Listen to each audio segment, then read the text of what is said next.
Hey, Overland Travel Adventures. We've got the Jeep Gladiator with the brand new AccuAir Suspension installed, and we are going to test it out today. And we're here at Prairie City OHV Park in Sacramento, Folsom, California. And we've got an amazing driver piloting the Gladiator so that I can film it, and that is Mr. Charles Garcia. And so Charles is just going to take this through the first obstacle that we're testing on, which is called the frame twister. And this is a good obstacle because it has just a lot of mix of things from, rocks, pointy rocks, good undulation, some mud, some slippery spots. So it's really good. You can really see the suspension flexing out there. And as it goes over these various rocks and obstacles, and I'm not really giving Charles any guidance here, just kind of seeing him wander through this from a driver perspective and watch the Jeep perform and really do everything he asks it to do, which is awesome. So we've got the AccuAir suspension on what's called level 3, which is a 4.5-inch lift. But the cool thing about this air suspension is it has a ton of adjustability. So there's three levels. Level 1 is what you'd use around town, driving around. That's what I use a lot. It's easy to get in and out. It's kind of a normal Jeep height. 2 is, I would say, your basic overlanding off-road, and then 3 is your high as it'll go off-roading. But there is another setting that is really the magic of this system. So you can go below level 1, and when you do, it will drop that suspension basically just right above the bump stops. And the magic is, bam, I can put this in my garage with the tent on and 37s. I couldn't even do that really with the 33s that the Gladiator came on. Would just barely fit. But now I just drop it in and pull it in the garage. All right, so here's another run through the frame twister from a slightly different angle, but we'll get another shot of this. So I'm running the Nitto 37-inch tires on here. We've got those aired down to about 20 psi. And then I'm running the new Method rims on there as well. These are not bead locks, but I forget what they call it, but it's like a simulated bead locker. It makes it harder to get that tire off when they're aired down. So it's kind of a good compromise in my opinion, and they seem to be performing perfectly. We do have the front sway bar disconnect on, but we do not have the lockers on, and we're going over everything in 4 low just to see how it goes. So frame twister, boop, no problem.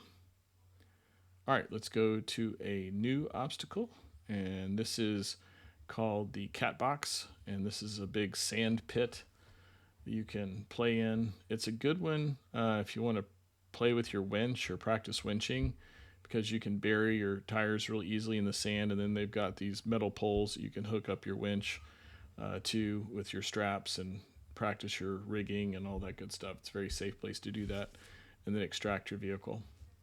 But you can see on the right hand side there's larger sand berms and undulations, so Charles is just cruising through that no problem. And we're looking at that breakover angle on the Gladiator, which is pretty tough compared to the typical JL. It's a lot longer, and I'm just watching it not even come close.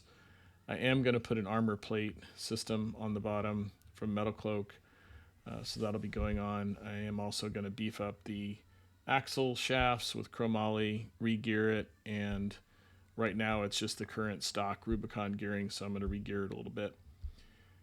All right, let's do another run through Catbox so we can watch it from a different angle. And again, you can just see it. Charles is going a little faster this time. Just watch that AccuAir suspension go. It's an incredible kit. One of the other things too is I have an extended range tank on the Gladiator. So it goes basically where the same place where they wanted to put the AccuAir. So it's actually mounted in the bed of the truck, which takes up a little space, but it's not too bad. And we're going to put a custom cover over it, and it'll be easy to service.